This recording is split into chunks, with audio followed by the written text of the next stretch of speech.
Welcome, everybody. Good afternoon. I hope you all had an enjoyable lunch.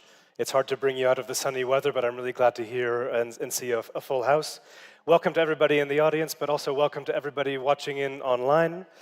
My name is Matthew Fraser. I'm a director at Circle Economy, and we are co-organizing this session very happily with WeGo, Women in Informal Employment, Globalizing and Organizing, as well as the Circular Economy Coalition for Latin America and the Caribbean. We are extremely excited to have you here today. It's a terrific session. In fact, the very first session for which we're seeing an event on informal work at the Circular Economy, at the World Circular Economy Forum. So it's a very exciting and monumental day. Today we have an hour here together, and it's really jam-packed. It's a great agenda. In just a few moments, I will be inviting Sonia Diaz on stage. She will be giving a keynote address, Why Circularity Cannot Happen Without Informality. We will then have a video really hearing the first account from waste pickers from Portland in Oregon in the United States. Then finally, we'll have a very exciting panel hosted by Beatriz Martins-Carneiro and experts from multiple regions, including Latin America, Asia, and Africa. We'll also have the opportunity to have questions from you, so we're very excited to have an interactive session as part of this hour.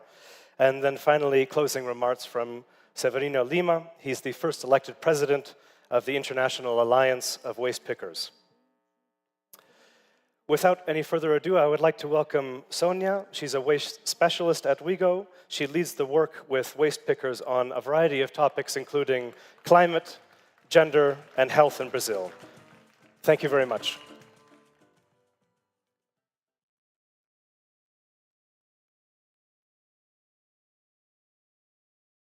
Good afternoon, boa tarde, English. Well, distinguished participants, it's a great honor to address such a diverse audience present for this panel today. I do so by stating it up front that there is no circularity without informality in the Global South. For centuries, waste has been a resource for poor workers, and it is still so today. While it's true that waste produced by contemporary societies is radically different from pre-industrial cities, the activity of waste picking in many low and middle-income cities in the world is virtually unchanged. The reality reflects prevalence of work in open dumps, in poor conditions on the streets, or even in rundown and makeshift sorting centers. Waste pickers continue to be subject to stigmatization and lack of social recognition. This is always exacerbated by increasingly punitive measures and by the tightening grip of urban legislation. These regulations penalize informal waste workers instead of integrating them into formal solid waste systems. Despite all of these structural barriers and lack of institutional support mechanisms, nearly 60% of the plastic recycled in the world is collected by informal workers. What we know and see is that in the Global South, circularity takes place because of the work and contributions of this environmental army. With pressing environmental challenges such as loss of biodiversity, plastic pollution and climate change, the transition towards greener, circular and climate-neutral economies and society is seen as critical. The pathway to a circular carbon-neutral economy in ways that are fair and inclusive to everyone while creating decent work opportunities has been at the center of debates and is commonly referred to as the just transition. Industrial restructuring, digitalization, and the pursuit of non-linear models requires the combination of circular economy policies with social protection measures to ensure that the burden of efforts to promote circularity, reduce plastic pollution, and combat climate change will not fall on the shoulders of the waste pickers. If so, this would worsen working conditions, increase health risks, threaten livelihoods, and even result in job losses for these workers. I would like to propose 5 pathways for a more integrated and inclusive approach to circularity. First and foremost, one key way to prevent this is to properly integrate local and contextual knowledge from the Global South, which to date has been neglected or sidelined in discussions on circular transitions. A second step is to acknowledge the critical role played by workers in informal employment in the circular economy by strengthening their organizations. This can be a pathway towards integrating inclusivity into circular economy systems, fostering empowerment, and contributing to crucial climate action. A third step is the design and implementation of inclusive extended producer responsibility systems with fair remuneration for waste pickers and extension of social protections. A fourth step would be to promote workers' access to climate finance, as this could help them cope with the impacts of climate change in their workplaces through the implementation of climate-sensitive work infrastructure. Lastly, a fifth actionable step would be for governments to officially acknowledge waste pickers' contributions to reducing greenhouse gases. In this sense, governments should integrate the modeling of waste pickers' contribution to achieve their national, regional, and locally determined contributions under the Paris Agreement. Let us reimagine the circular economy as a tool for improving well-being, addressing inequality, and creating a just transition. Building green skills for and with workers in informal employment and creating inclusive systems will be key to placing formal livelihoods at the center of discourse and practice of circularities. To do this, we need to rebalance our priorities. We need to shift from circular economy solutions as a technological fix to the circular economy as a tool for addressing inequality, promoting well-being, and a just transition. This reorientation is essential given that the implementation of circular economy initiatives often fail to address existing inequalities, leading to further marginalization and displacement of workers in both the Global South and the Global North.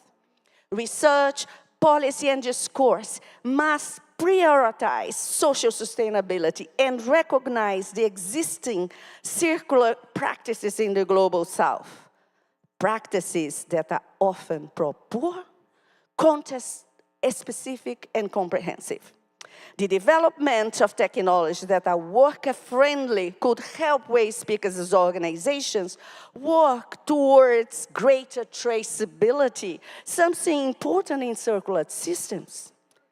If we are truly to center the effective and ongoing engagement of all relevant stakeholders in the matter, we need to promote institutionalized participatory forums with governments, the private sector, and waste pickers to plan for climate adaptation and circular systems. As Louis Marx, a famous journalist, in his book, The Last Decade, warns us, this is the last decade where we can significantly lower the impacts of social and environmental collapse.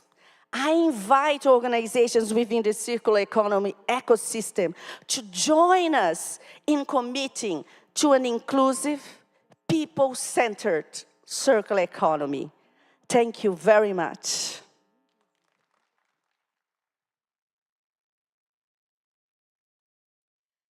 Before we close, I would like to invite you all to watch a pre-recorded message from the waste speaker, Sonia Ladebird Birdwell, of the Alliance of Independent Recyclers, an affiliate of the International Alliance of Waste Speakers.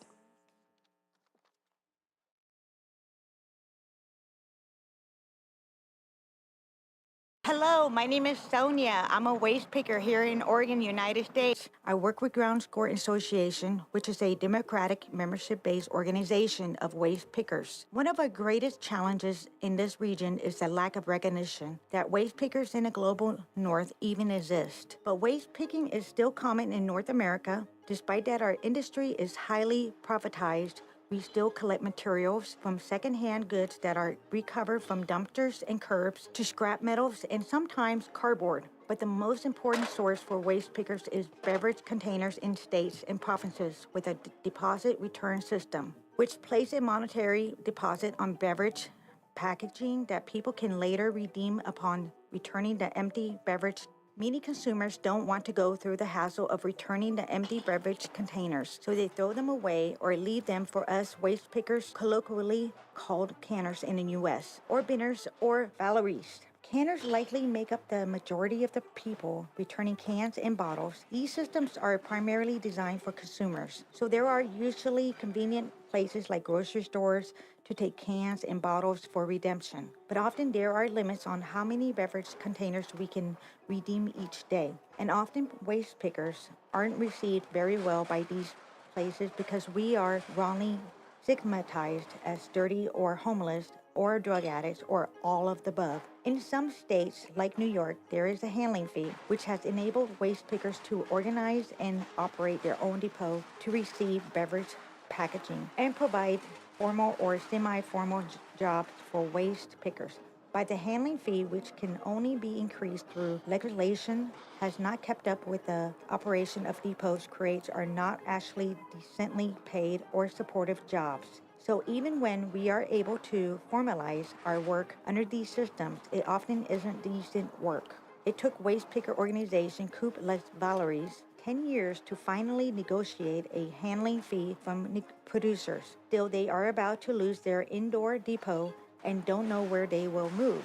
Rent and land costs are incredibly high, and in our region, we aren't seeing the same investment from industry that we see in other parts of the world. In Oregon, there is no handling fee, so there is no incentive for anyone to run an independent depot. But waste pickers from Ground Score negotiated first with the city of Portland, then with distributors to fund us to operate our own depot. Called the People's Depot, we take pride in providing the service in a way that respects canning and brings dignity to our work. We do provide decent wages and benefits, but in doing so, lack funding to employ most of our depot workers for more than a few hours a day. So the work is formal, but still not decent. But because of our success in processing a lot of material and because retailers like grocery stores prefer not take cans and bottles, retailers in our region have helped rally a growing coalition, including state and municipal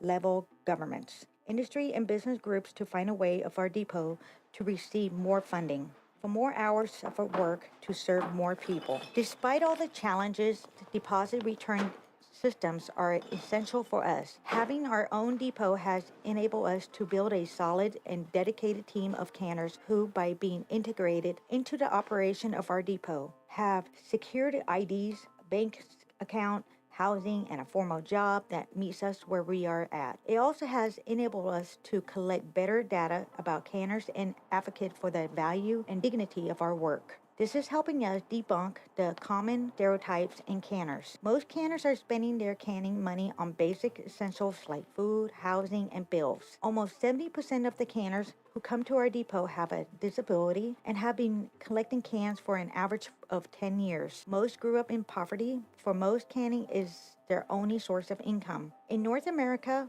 We have 4 organizations affiliated with the International Alliance of Waste Pickers, which has helped us understand and advocate around issues like extended producer responsibility. Beyond deposit return systems, EPR for packaging is largely not benefiting our organizations in North America. Supposed innovations like plastics credits aren't even heard about here, and big producers are not investing in waste pickers in our region the way we see happening in other parts of the world. We need better circular economy policies and investment that count us too. So what is working well here? Policy that places fines on contaminated recyclables in Vancouver, BC, Canada has incentivized private contracting of the waste picker of organization Binner's project to top sort recyclables at apartments and other facilities. They also operate a flea market on property that the City of Vancouver provides. Waste Picker Redemption Center, Sure We Can, was able to purchase its depot lot thanks in part to a grant from New York State. In Oregon, city, county, and regional governments have supported Ground Score to provide waste and recyclables collection service in homeless camps and to launder all of the textiles that we collect. Textiles is the major portion of what we collect in the streets, and 99% of them are completely reusable as clothes. So we are diverting about 5 tons of textile waste from the landfill for reuse every month. Looking ahead to a more equitable, circular economy, waste pickers, but formal and informal, needs to be considered in the design of reuse policies investment. Because recycling and reuse without waste pickers is garbage.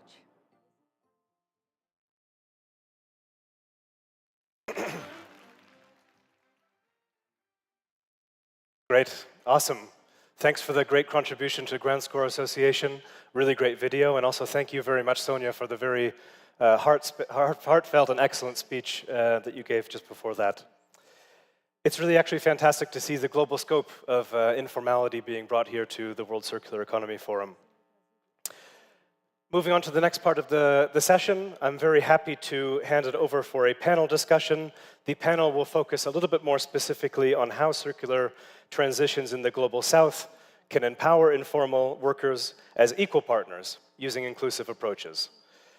First, I would like to invite to the stage our moderator for the session, Beatriz Martins-Carnero. She is the management officer at UNEP and heads Circular Economy Coalition for Latin America and the Caribbean. Welcome, Beatriz. Next up, we have Anderson Cooperlow-Nassif. He is the president at the Association of Recyclable Materials Collectors. He promotes a social dialogue and inclusion of waste pickers that affect their livelihoods, but also proper waste management here in Brazil. Next up, we have Davina Milenge-Uela. She is the Chief Program Coordinator and lead of the CE initiatives at the African Development Bank. She does a lot in promoting the role of informal workers in regional member countries in Africa, but also really works through ASEAN and promotes circular commitments to end poverty in Africa. Welcome, Davina. Finally, we have Manisha Anantharaman. She is assistant professor of sociology at Sciences Po in Paris. She does a lot of interdisciplinary research, very interesting work that explores inequality, justice, and the sustainability transition. Welcome, and I wish you a successful panel. Thank you. Thank you very much, Matthew. So, welcome to this panel on empowering informal workers, pathways for inclusive circularity.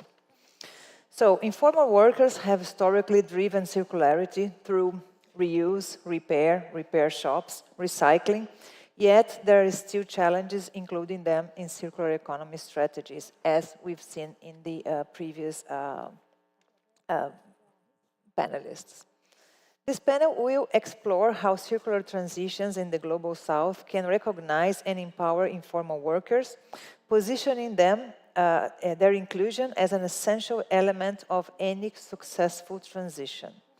The central question guiding this discussion is, what conditions are needed to ensure that workers in the informal economy are recognized and included as equal partners in shaping circular economy strategies, particularly through poor, context-specific and holistic approaches? Sorry, I am having some echo with the microphone. That's why I'm distracted. So we already have our panelists, so we will start the discussion with the first question to Manisha. Manisha, we know that in many parts of the world, including India, circularity, repairing clothing, reusing items, is part of everyday life. It's part of our culture, also here in Brazil. I am Brazilian, by the way. So can you tell us more about how this is part of a fabric of life and what role informal workers or micro-business play in these everyday circularities and in its challenges? Thank you very much. So as you said, across cities and towns in India, but all across the global south, Asia, Africa, and Latin America, you see practices of circularity taking place, right? So, of course, waste picking and reclaiming are important parts of this, but it's also about repairing clothes, repairing cell phones, repairing shoes. You know, I now live in France, but I save my things every time I go back home to India to get them repaired because it's much easier. Now, the problem is many of our policies around urban development and economic development have made these practices harder to sustain and persist. Why? Well, first and foremost, cultural narratives fail to see this work as skilled. It takes skill to repair. It takes skill to know what materials have values. But these skills are not really recognized and valued in workforce development policies. Rather, these are skills that are transmitted within family and community contexts. So in this situation, it's really the informal economy, small micro businesses that are sustaining these repair practices against the odds. Now, at the same time, as our cities have developed and expanded, real estate speculation, rising rents, the changing urban street life as you move towards highways and gated complexes, the people who offer these services are pushed out of the city. They cannot go inside a gated complex or a condo to offer a cobbler service. So this existing social fabric is disappearing, but it's not too late. It still exists, and this is an urgent task to first change the discourses around what sorts of work are considered valuable. Repair, refurbishment, recycling work has been considered unmodern, stigmatized, dirty, and valueless in the linear economy. That has to change. Second, to actively support these practices through specific public policy initiatives. Today in Europe, across European cities, governments are offering repair bonuses, repair cafes. These things already exist in the global south. We can leapfrog the throwaway linear economy, but for that, we need urgent action right now to stop these unsustainable urban development pathways through a coordinated territorial approach to support this everyday circularity and the social fabric of informality that it depends on. Thank you very much. And also, part of this work of repair is done by women, right? And so it's part of the domestic work and it's not recognized, so as a value in itself. So thank you for that. So now moving to Davina. Davina, how can circular economy policies and partnerships be designed to better recognize and integrate informal workers, ensuring both environmental outcomes and improved livelihoods in the African context? Well, thank you very much, first of all, as the African Development Bank and part of the African delegation for the Circular Economy Forum this year. We're really very pleased to be part of the engaging on this particular topic around the informal sector. Actually, as I was looking at the data, it says that over 80% of Africa's workforce is in the informal sector. And if we take that into perspective, that's basically only 20% of our workforce is in the formal sector. And so all that Ms. Diaz talked about, the lady from the US talked about, really lands for us. And so as the African Development Bank, it's very important to us to see and look at opportunities there is. First of all, that Africa will have the biggest labor force going to 2050. In fact, it says 25% of the world's labor force will be African. And so these dynamics have to change. Change in a way that is inclusive and participatory for these currently 80% of our labor force that is in the informal sector. Clearly, what that says is that we are not doing very well on SDG 8, on decent jobs and economic growth. And so what kind of policies and partnerships can we look at? Number one, there's recognition. We need to recognize the skills, indeed, from the informal sector. For sure, what they're doing drives economy. And the reason why that mass group of able-bodied, very skilled labor force is out of the formal economic path is a challenge and really shouldn't be. And so recognition and inclusion is a key part of what needs to be done. Two is on proper scaling, ensuring that we have the right capacity building and targeted skilling for this group. And that comes with access to resources. And I speak as a member of the multilateral development banks, as MDBs.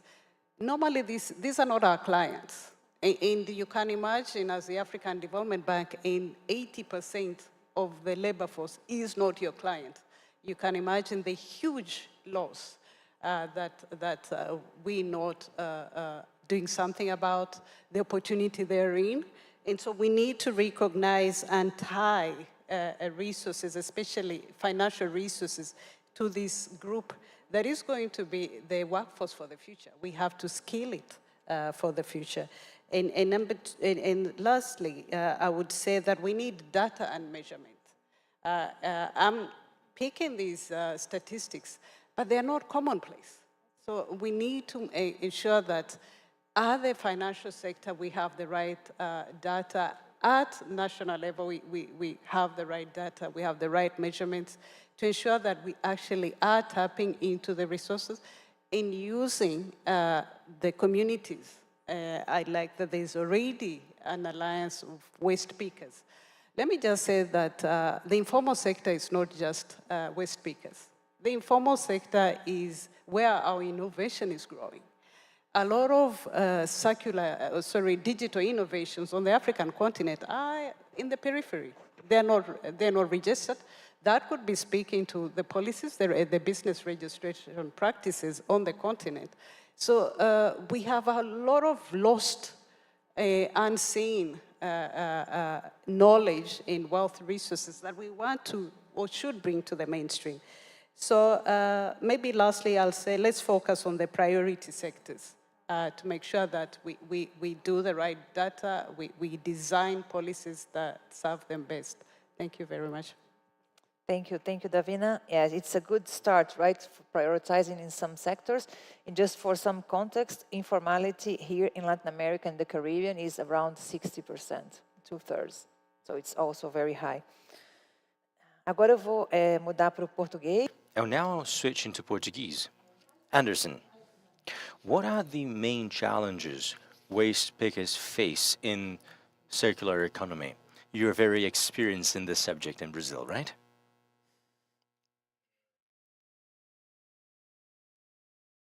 First and foremost, one of the many challenges is being overcome right now. Waste pickers being represented at a panel like this is already one challenge being overcome.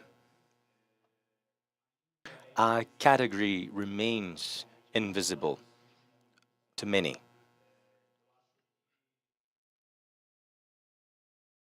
So one important challenge is to make the invisible seen. We are contributing to the transition from linear to circular economy. But that has not been happening rarely. For decades now, we have been doing this job very successfully. And we have achieved a lot with very little. We're often asked about how, or questioned around how efficient we are. But I am sure that very few would be able to accomplish everything we have accomplished in the course of these many years. What we need to do is, first of all, in Brazil, we need the law to be respected that speaks about our priority in the waste business. And we need more investment, of course. In a scenario where we have 1 million waste pickers in the landfills, in cooperatives, associations, in the streets, we can't have just one-off investments. We know that since time immemorial, there has been inequality. But the way waste pickers work today leads to more inequality. There's a perspective of a silver bullet that is just going to solve everything suddenly, without taking into account that behind every piece of technology, you need a human being. Still, in the 21st century, in the era of AI, and of course, we're very much in favor of technology, especially we're in favor of talking about technology with the waste pickers, but without our workforce, it's virtually impossible to have such a complex matter become such a simple subject. So our message here is that with our resilience, with our leadership, with waste pickers being at the center of the discussion, this is, of course, one way for us to turn the key and contribute to economic, social, and environmental development in our country, not only in our country in Brazil, but in the global south. Thank you very much, Anderson. I know a little bit about your work, and waste pickers are also environmental education agents because you are in direct contact with consumers. And circular economy is, of course, made up by people. And I think that waste pickers have always had this role in Brazil. And I think it's very important that we reinforce this perspective. Go one step further. In the second round, we will focus on what needs to be done, what kind of training, support, or protection is needed to empower informal workers and ensure a just transition in the circular economy. Okay. So the first question will go to Manisha. So Manisha, what are the main barriers and priorities towards working to ensure a just transition for informal workers in the circular economy? Thank you. So when we talk about just and just transition, there are three elements we need to think about. The first one, like you said, Anderson, is recognition, right? So this moment, recognizing that if there is any reason we are not drowning in more waste than we already are, it's because of the informal economy. It's because of waste pickers. So the knowledge, the skills, the capacities, and also the exposure to the burden of linear economy being carried out by waste pickers and other members of the informal recycling sector, recognizing that. From there, procedural justice. Waste pickers have to be in the room when decisions are made. Representatives of informal recycling need to be in the room when decisions are made. This is not about designing a program and then saying, hey, come, we're coming to include you, but it's about co-development from the beginning. The third important element then is distributive justice, just remuneration. And I would even go as far to say redistributive justice. The people who have done the work of waste and waste picking have really lost out from the linear economy. This is a problem of poverty. So how can we address this issue of poverty and underdevelopment? And here I want to make one quick point about investment. You know, you hear a lot about investment in informality and investment in the informal economy. And I think for this investment to work, we need a reframe about what return on investment is. Investment in the informal economy cannot work on the basis of short-term business cycles with returns expected in short to medium term. But rather, this is investment in foundational infrastructures to repair the environment and reparation for inequality and injustice. That is a different orientation to investment. It also means the value you get back is not necessarily just monetary value, it's other types of value. It's environmental value.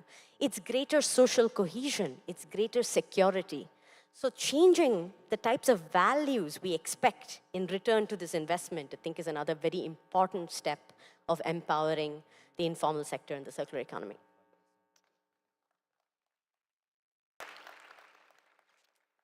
Thank you, thank you. It's societal values, right? So, thank you very much. Davina, considering the reality of the Global South, in your experience, what types of training are most needed to empower informal workers to actively participate in and benefit from transitions to the circular economy? And additionally, what forms of social protection or supportive initiatives do you consider essential to enable and sustain this participation? Right. I think Nisha just pointed out some of them. Recognizing what they have in terms of skills, not having top-down approaches to what needs, what we assume they need to improve the work. And in that, trainings around capacity, some of them are called vocational trainings. Those targeted capacity buildings around training and resource or skills empowerment would be a good way to start to engage. But let me just point out what Ms. Diaz gave us. She left us with 5 pathways. I really took note. One was to recognize local knowledge. And so in designing support programs, we really need to input and indeed bringing them on the table and understanding what their needs are. They've been in this space. They know what needs to be done. And so creating that space that their voices get heard is, I think, where we add value to the conversation. And then, of course, organizing. And platforms such as the alliances, circular economy alliances, both at a regional level, are very critical to get these voices heard. She also talked about the extended producer responsibility. I think that is critical to get engagement going. She talked about access to climate finance and then government recognition. So with all those 5 pathways, let me say what we've done on the African continent. So at the African Development Bank, we host the African Circular Economy Alliance. When we took it over, there were only 3 countries. We've grown it to 15 countries, plus strategic members. These are organizations that want to have an engagement with countries. So it is a safe space to engage, to learn together.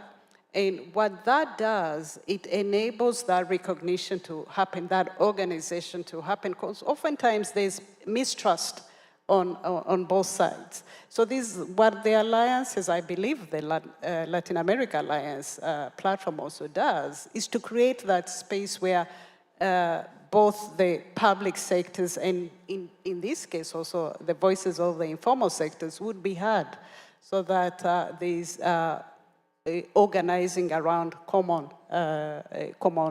interests. The next one we did do was to accompany all this work with the facility, because ultimately the elephant in the room is financing.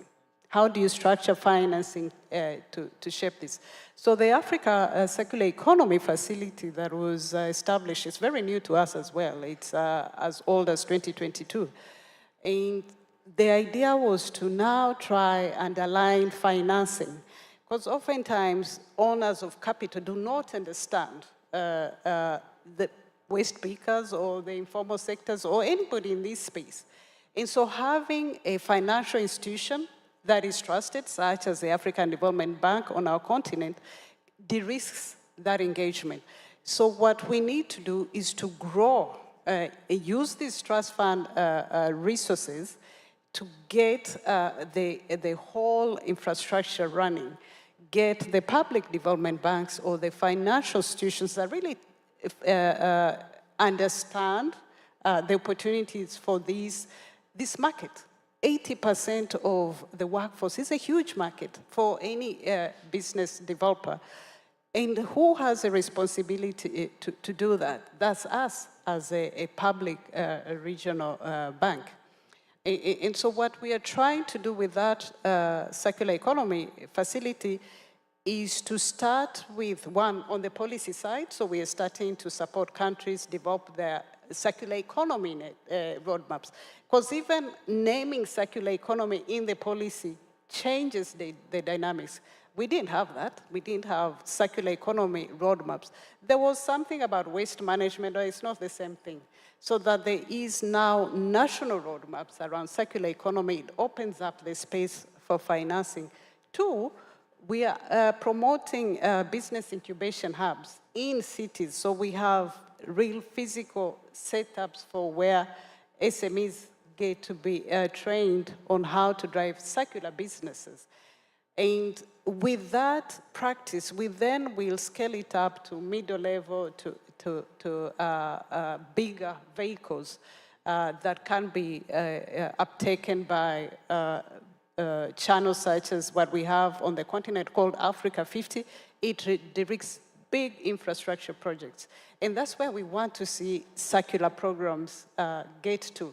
That is no longer a small scale, informal sector business, it becomes mainstream. And so we need to build those vehicles through what we see, through organizing, and also through creating the necessary concession of finance, because you will need really patient capital to do this work. Thank you. Thank you. Thank you very much.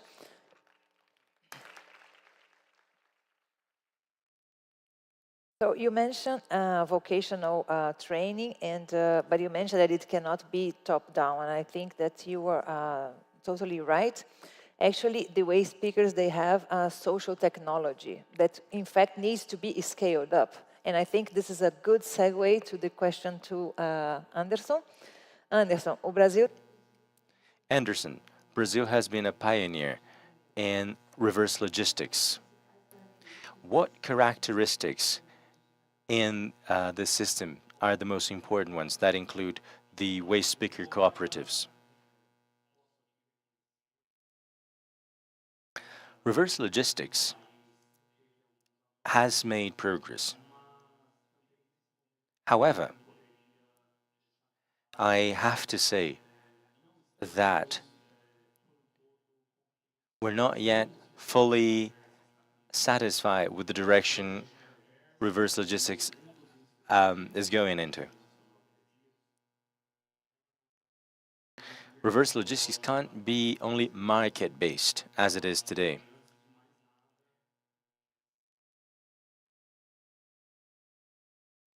This race to achieve the targets of reverse logistics, of course, that is important. With companies' responsibilities, we can't not pay attention to that, but we need to remember that behind these results there are people.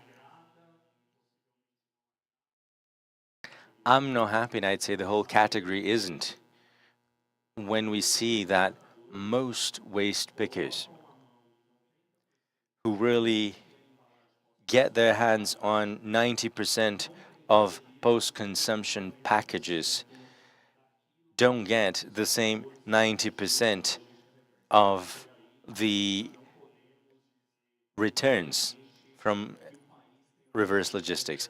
So I think that alone suffices to show that our country doesn't have a just reverse logistics cycle. Many will celebrate at the end of the year, and if I may compare it to something else,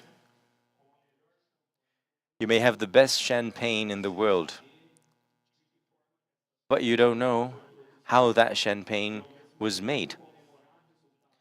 and you're commemorating the results of reverse logistics without actually knowing where these materials come from. And there were pickers and the landfill and pickers that are out in the streets working informally, made completely invisible, and who do not feel any positive effect stemming from reverse logistics. And I need to list the efforts made by the government, especially made by the Ministry for Environment, to try and change the market logic and the reverse logistics to have human beings at the forefront.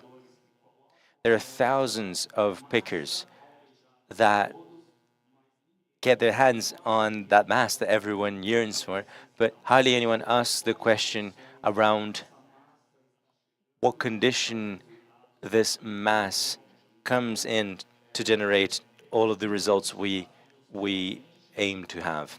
So there are many challenges ahead of us, and we're ready to discuss fair, inclusive reverse logistics, and we think the payment by the ton should be made.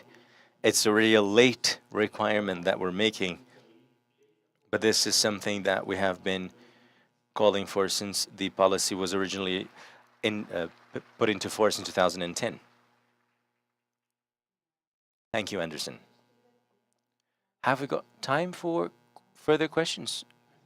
I think we do have time for maybe just 2 or 3 questions. Maybe we can keep it very short. Okay. So he said no. Okay. Yeah, I have a seat coming for me. It's very nice.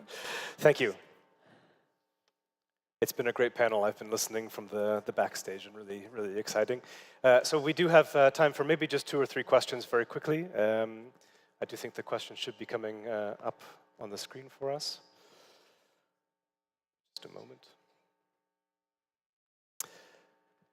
I'll read this one. One way informal workers have or become invisible is through a lack of data or demonstrating their relevance in the market. How can initiatives like the Brazilian Recycling Atlas help bring workers to the center of the value chain agenda in the circular economy? Who would like to field this one? Perhaps Anderson. I think I may. The country doesn't have up-to-date data around our category. And one tool that is very important is the Brazilian Recycling Atlas. That is a project that was spearheaded by ORIS and ENCADE, as well as other partners, who have, in the course of years, contributed very much for the evidences to be available for good public policies to be carried out. Of course, there are other players that are also contributing to data generation. I think the data may be rather divergent, especially when you look at how much is recycled. Sometimes it says it's 2%, sometimes it says it's 8%. Also because the informal waste pickers that work autonomously have been included. I know that we have pickers here in the audience, and they need to have tools such as the Recycling Atlas that need investment to improve quality data around our category. And without a doubt, I dare say that the Atlas is a tool that needs to be taken into account so that we have more visibility for our category, yes. May I say something? So just to add that I think that data is it's an issue not only in Brazil but everywhere. I'm sure that in the other regions as well. So here in Latin America and the Caribbean, so at the Latin America and the Caribbean Circular Economy Coalition, together with Circular Economy, we did the first regional circularity gap report. We launched it in 2023. It has we use the global methodology to deliver one regional report. And one of the key findings is that we don't have enough data to actually run the estimates of how circular is our economy in the region. So we don't have the data from the countries, not on waste management, not on production. So it's quite difficult to advance on the policies if we don't have the data backing up the decision. So I think this is a general call that we need improved data to advance on circular economy.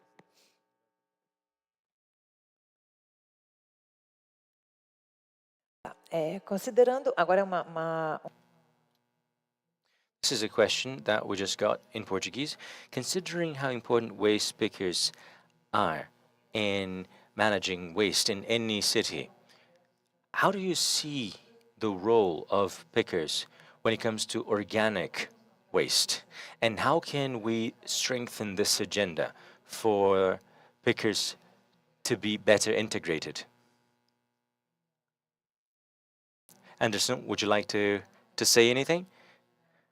But I think we could also give the word or give the floor to other panelists. I would assume that the challenges would be similar.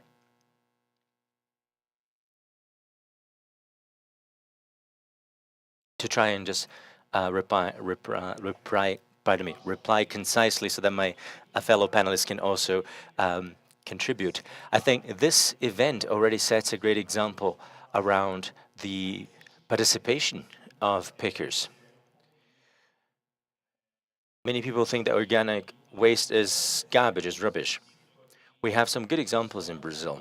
Combosa Seletiva is a group that is at this event carrying out all of the services concerning organic waste.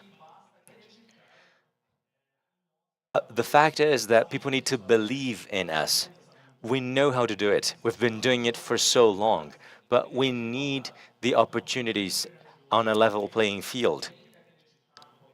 An event like this needs to believe in the ability, in the competencies of the pickers who will deliver an excellent service, such as Combosa Seletiva is doing at the end of this event.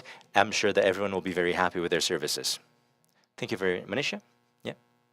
Yeah, maybe if I could quickly add, indeed, for economies like ours that are commodity-based, a lot of waste will also, a lot of agriculture waste, which is biodegradable, forms the bulk of what the waste pickers deal with. And indeed, we see in the circular economy roadmaps that we're designing for the 4 countries that we are piloting with, agribusiness is #1 on the waste management. And so there's an opportunity right there. About the bulk of Africa's GDP is agro-based. So there's a huge potential for that. To what we see again in the business incubation startups, a lot of them are in that space. So there is a lot of skills that are there that need to be skilled up and scaled up in terms of technology. There's a whole lot of black soldier flies projects, products that are turned into different, whether it is juices for food in the waste that is therein. So there's opportunities and value chains. I think what is critical is to ensure that there is a very clear skilling along the value chains. What we see currently is a disjointed effort. Some people joke that in most of our situations, we produce what we don't consume. So all our coffees goes to Europe and gets to Starbucks. And then we consume what we don't produce. And so there's a lot of supply and lost value chains there. And I think with this effort, we could do more. So, Nisha, maybe? Yeah, absolutely. No, I agree. And first I'll say is that already many experiments going on where waste pickers who once exclusively worked with recyclables, once they are organized, also get involved in dealing with wet compostable waste, so composting programs that are also then plugged into urban agriculture and growing food more locally and addressing food security concerns for waste-picking communities. And there have been some initiatives in this regard in India. And again, you need municipal support, right? You need space to do composting within the city. You need space to grow food within the city, and this is where public policy comes in. But I also wanted to very quickly add a point on the data. So I think what is really admirable about the Brazilian Recycling Atlas is that this is data that is being produced by waste pickers, but also being owned in common by waste pickers and others. Because I think today there's a tendency to turn everything within the circular economy into a commodity, commoditized data, marketized data. But a vision for a more social and solidarity-based circular economy is also about making sure that this is shared and held in common. And that includes the vital data we need for planning and enacting the circular economy. Thank you. Thank you very much, Manisha. I think maybe just keeping an eye on the time, I would love to have more time to do questions and answers. I think we could really be here for another hour, and it would be extremely interesting.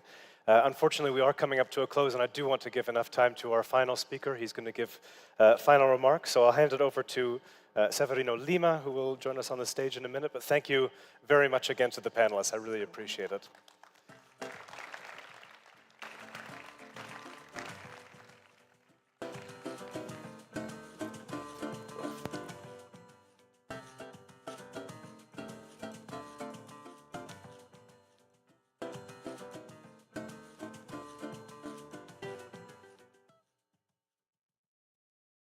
Oi. Boa tarde a todos e todas. Hello, everyone. This is such a fantastic event. This is a marvelous part of the event. We, informal workers, formal workers, organized and disorganized workers from all over the world represented at an event which I consider to be one of the most important events, regardless of UN, whatever other events there are out there. This event makes me really happy. This is an event that shows the synergy of waste pickers all over the world. I am here to represent the International Alliance. We had a meeting in May last year, IAWP, with what we did here in Latin America. And we're talking about recognition here. We don't want to say we need to be included, because we are included. We have been included in any linear or circular economy that there is out there. We are part of everything. We're out there in plants, in landfills. We just want to be recognized. We want to no longer be invisible, because waste pickers were only seen as someone who was in the way in cities in the past. This panel that I'm going to be presenting now is going to show some of the history of how we have come where we are. How Anderson got here, Nancy, Sue Ellen, other waste pickers in the world who are watching this presentation. I'd like to thank the panel members, Sonia Diaz, that's a person who recognizes our work and sheds light on it, people who are watching this session. And there are lots of comments, because this is the first time we see waste pickers from North America. Many events with delegation say that there are no waste pickers in China or North America. There are waste pickers everywhere, even in Alaska. Everywhere there is someone who picks what society rejects as waste. This is taken by the waste picker to reuse or recycling. So we have the Latin American waste picker network gathering 19 countries, and we didn't settle with Brazil alone, and we didn't settle for Latin America. We wanted more. We wanted to include our friends from Asia, from Africa, and we wanted to show the world that there are waste pickers in North America, Canada, and the United States. So we want not only to show them, to show light on them, but we wish to represent them. You see, see the high number of organizations and many, many countries represented here. So this has been taken over 20 years, and our duties are to promote the training of waste pickers, strike a balance, a gender balance, to make Portland waste picker in a UNEP meeting in Uruguay, where the North American delegation said that there were no waste pickers there. She goes there and she says, I am from Oregon, I am from Portland, and I am a waste picker. So this is very impactful, and that's what we're able to do, to shed light on waste pickers.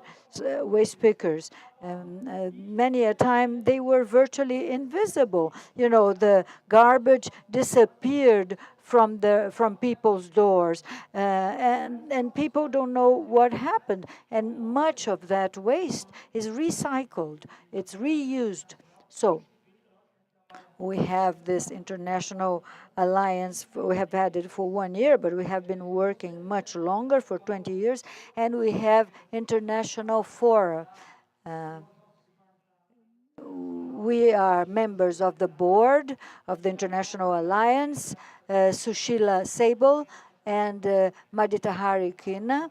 We're meeting next week because we haven't stopped working. We want to convey to other colleagues that we want our work to be acknowledged and recognized. This is our first assembly, some very important events. And here you see the importance of Brazilian waste pickers. We participate in the International Labour Organization. We have brought President Lula. I was there on a corner. Everybody knows that President Lula has a lot of affection for waste pickers. So I was alone, and then these colleagues, people from StreetNet, HomeNet, domestic workers, told me, Severino, let's go there because Lula's there. And the president greeted Brazilian waste pickers and informal workers. And this fosters the exchange of experience.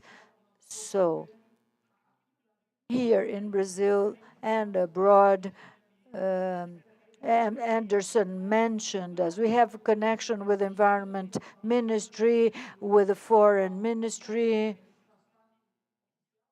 We're official members of the Brazilian delegation to debate some international agreements. The ambassadors, Brazilian ambassadors, whenever we get to a country, we visit our ambassadors. We're always very welcome at Brazilian embassies abroad. Here, INC in Paris, Ottawa, the Kenya ambassador. I call him Silvinho affectionately. He opened the doors to 40 waste pickers from Kenya to the Brazilian embassy. This is the International Labour Organization meeting. We'll be back in Geneva on the 4th. This is the International Year of Cooperative Work. We have been working on it. Here we have not only waste pickers, but platform workers, street workers, peddlers, domestic workers, and so on and so forth. And this is another opportunity. We were called to speak at the closing ceremony of the social G20. Next to me, there is the future chairman of G20 in Africa. So we spoke on behalf of our workers, our participations at COPs, there with King Charles, and we had the opportunity of taking waste pickers in an environmental meeting at Buckingham Palace, and what we are preparing for the future. payment for environmental services. We want resources to get down to waste pickers. Everybody talk about carbon credits, but nobody has ever quantified the savings provided by waste pickers to the environment. So we have to include waste pickers' work and waste picking, and nobody's left behind, no informal worker. Thank you very much for your attention. Thank you, Meto. Obrigado, Soninha. E muito obrigado.